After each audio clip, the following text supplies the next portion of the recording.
पाकिस्तान और भारत, दो हमसाए या दो दुश्मन।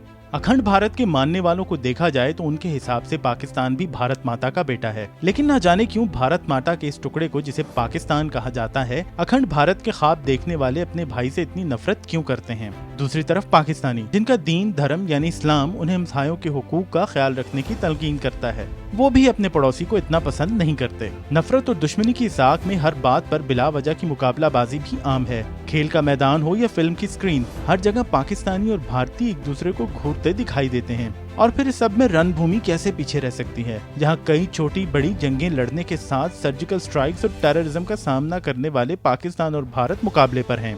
इसीलिए जहां पाकिस्तान अपने JF-17 थंडर तैयारे की तैयारी और कामयाबी पर छाती ताने दिखाई देता है, वहां भारतीय अपने तेजा को ऊंचा उड़ता देखकर उसे JF-17 थंडर से बहुत ऊंची चीज बताते हैं।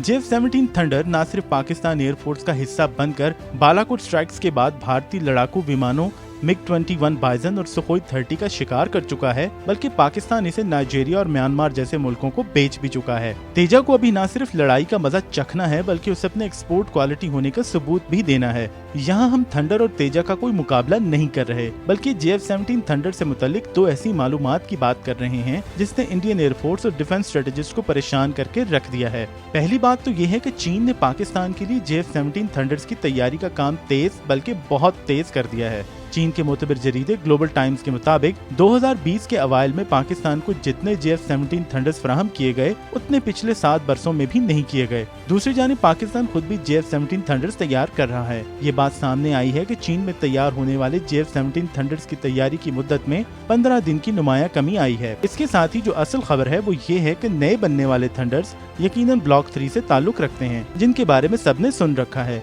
लेकिन ब्लॉक 3 में ऐसा क्या है जिसकी वजह से भारतीय एयरफोर्स परेशान है और जिसकी वजह से यकीनन थंडर्स को न सिर्फ तेजा बल्कि राफेल तैयारों पर भी ऐसी टेक्निकल बर्तरी हासिल हो चुकी है जिसका तोड़ भारत के पास नहीं। ये बात तो सब जानते हैं कि JF-17 थंडर के ब्लॉक 3 में wide angle holographic head up display के साथ नया imaging infrared base missile approaching warning system भी नस्ब किया गया है।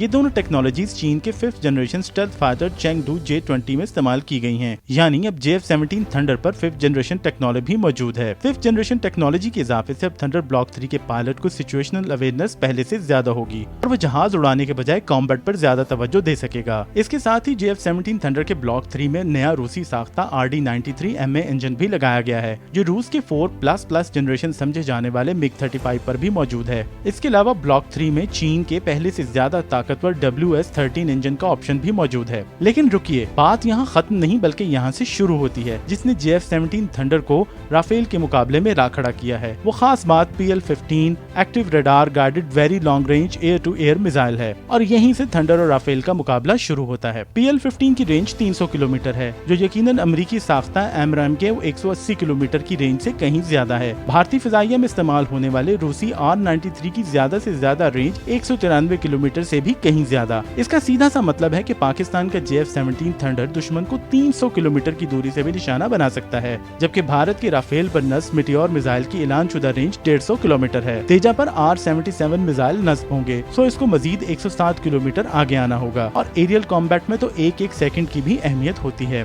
ताकतवर रडार और मोटर वाले PL-15 को एयरबॉर्न अर्ली वार्निंग एयरक्राफ्ट यानी एवॉक्स और एयर रिफ्यूलिंग एयरक्राफ्ट को निशाना बनाने के लिए खास तौर पर डिजाइन किया गया है। एवॉक्स या एरियल टैंकर जैसे हाई वैल्यू टारगेट्स को तबाह करके अमेरिकी फिजाइया जैसी कुव्वत को भी मफलूज किया जा सकता है। सो जनाब, JF-17 ब्लॉक 3 की थंडर या गरज और चमक ऐसी होगी कि राफेल और तेजा को शायद संभलने का मौका भी न मिल सके।